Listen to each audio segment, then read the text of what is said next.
Chapter 5, The Law of Karma and the Law of Forgiveness. Man receives only that which he gives. The game of life is a game of boomerangs.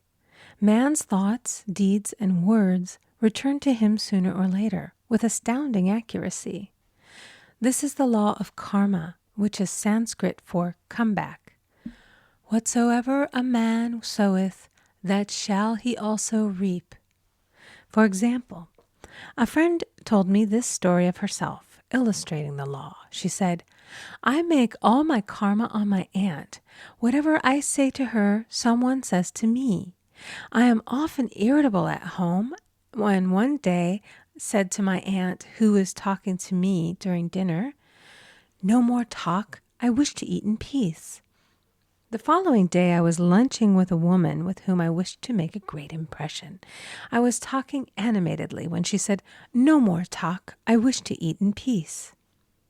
My friend is high in consciousness, so her karma returns much more quickly than to one on the mental plane. The more man knows, the more he is responsible for, and a person with a knowledge of spiritual law, which he does not practice, suffers greatly in consequence. The fear of the Lord, law, is the beginning of wisdom.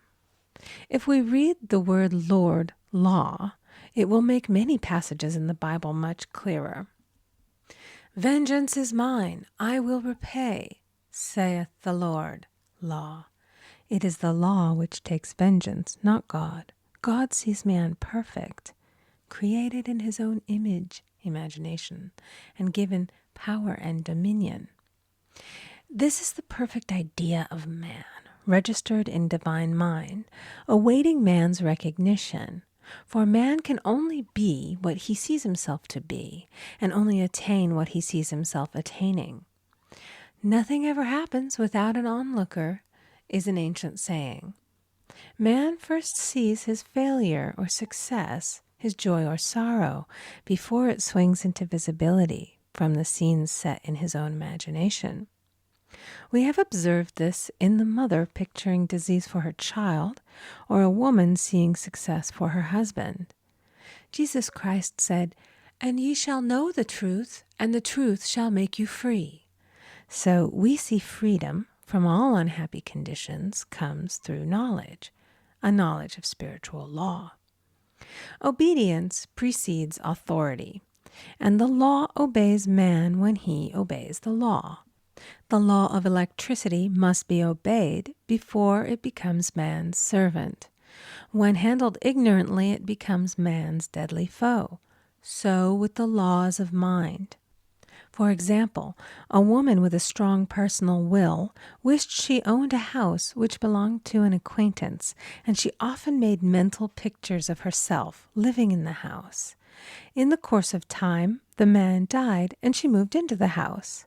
Several years afterwards, coming into the knowledge of spiritual law, she said to me, "Do you think I had anything to do with that man's death?"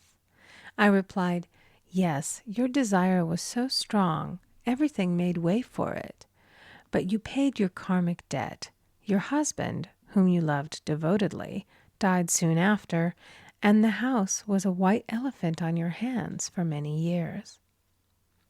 The original owner, however, could not have been affected by her thoughts had he been positive in the truth, nor her husband, but they were both under karmic law.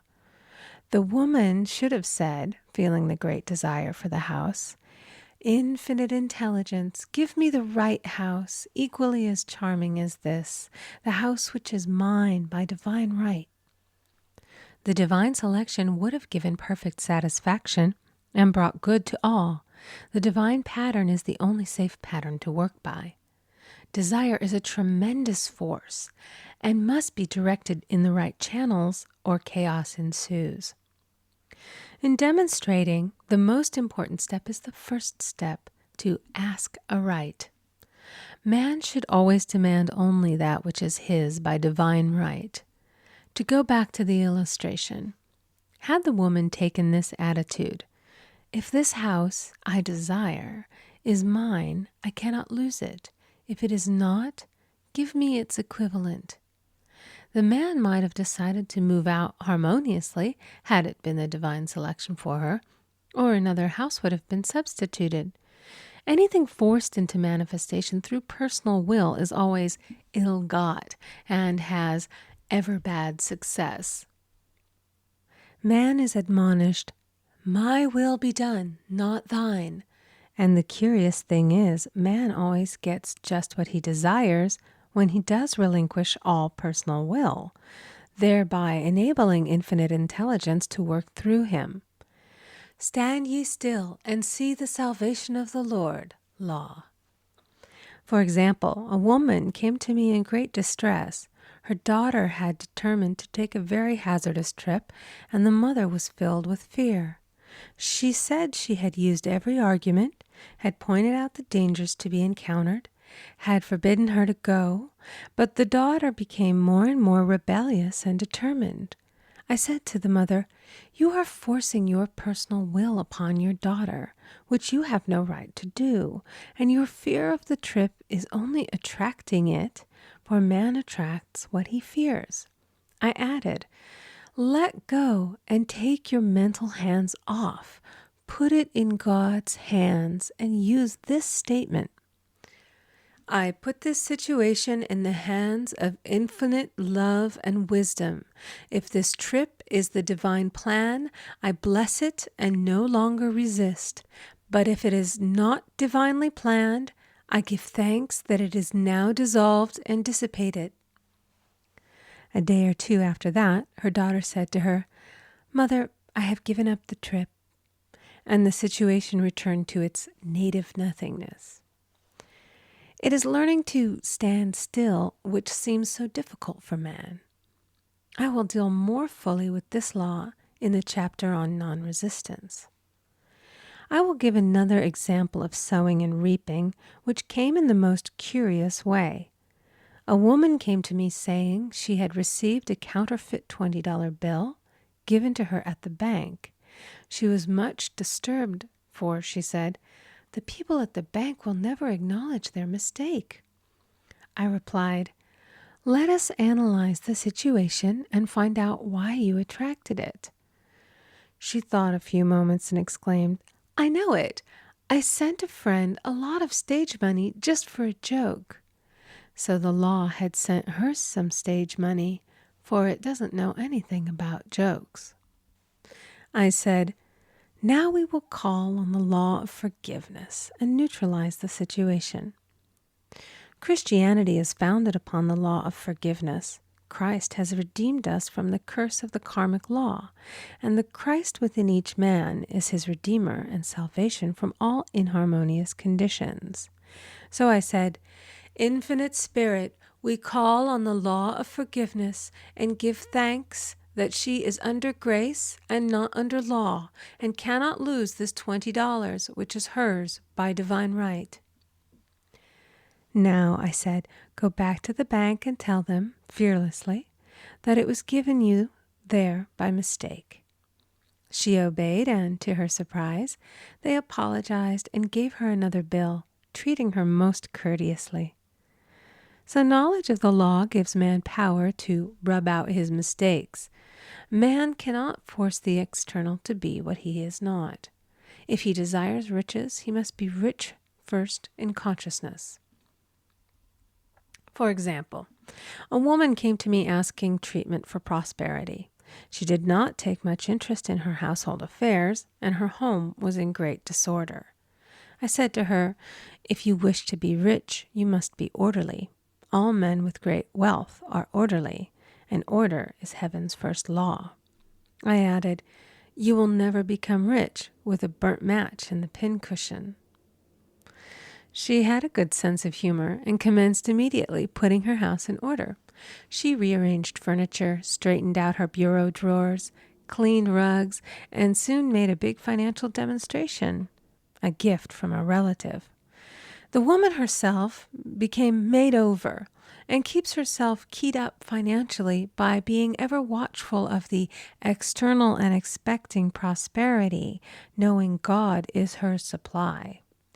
Many people are in ignorance of the fact that gifts and things are investments, and that hoarding and saving invariably lead to loss.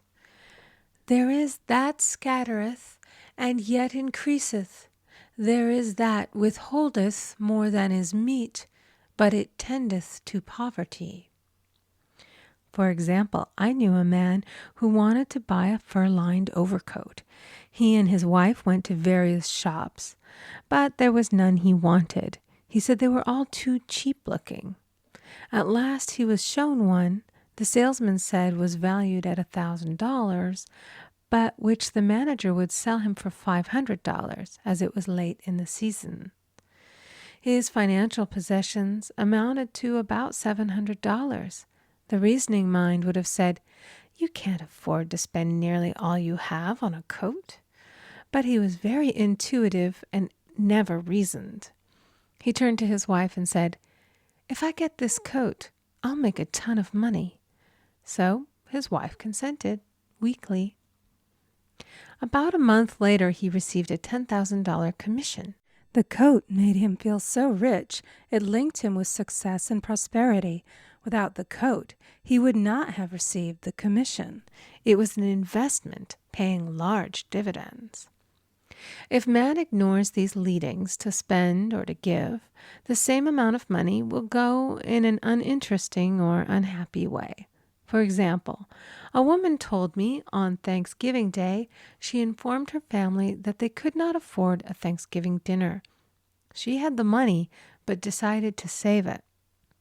A few days later, someone entered her room and took from the bureau drawer the exact amount the dinner would have cost. The law always stands back of the man who spends fearlessly with wisdom. For example, one of my students was shopping with her little nephew. The child clamored for a toy, which she told him she could not afford to buy.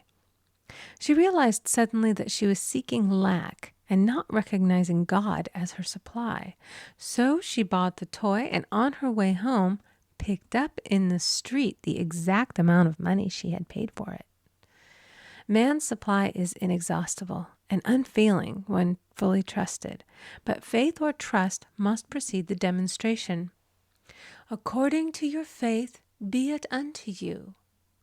Faith is the substance of things hoped for and the evidence of things not seen. For faith holds the vision steady, and the adverse pictures are dissolved and dissipated, and in due season we shall reap, if we faint not. Jesus Christ brought the good news, the gospel, that there was a higher law than the law of karma, and that law transcends the law of karma. It is the law of grace or forgiveness. It is the law which frees man from the law of cause and effect, the law of consequence. Under grace, not under law. We are told that on this plane, man reaps where he has not sown. The gifts of God are simply poured out upon him. All that the kingdom affords is his. This continued state of bliss awaits the man who has overcome the race or world thought. In the world thought there is tribulation, but as Jesus Christ said, "Be of good cheer, I have overcome the world." The world thought is that of sin, sickness, and death. He saw their absolute unreality and said, "Sickness and sorrow shall pass away, and death itself, the last enemy, be overcome." We now know, from a scientific standpoint, that death could be overcome by stamping the subconscious mind with the conviction of eternal youth and eternal life. The subconscious, being simply power without direction, carries out orders without questioning. Working under the direction of the superconscious, the Christ or God within man, the resurrection of the body would be accomplished. Man would no longer throw off his body in death. It would be transformed into the body electric, sung by Walt Whitman, for Christianity is founded upon the forgiveness of sins and an empty tomb. End of chapter 5. Recording by Amy Conger.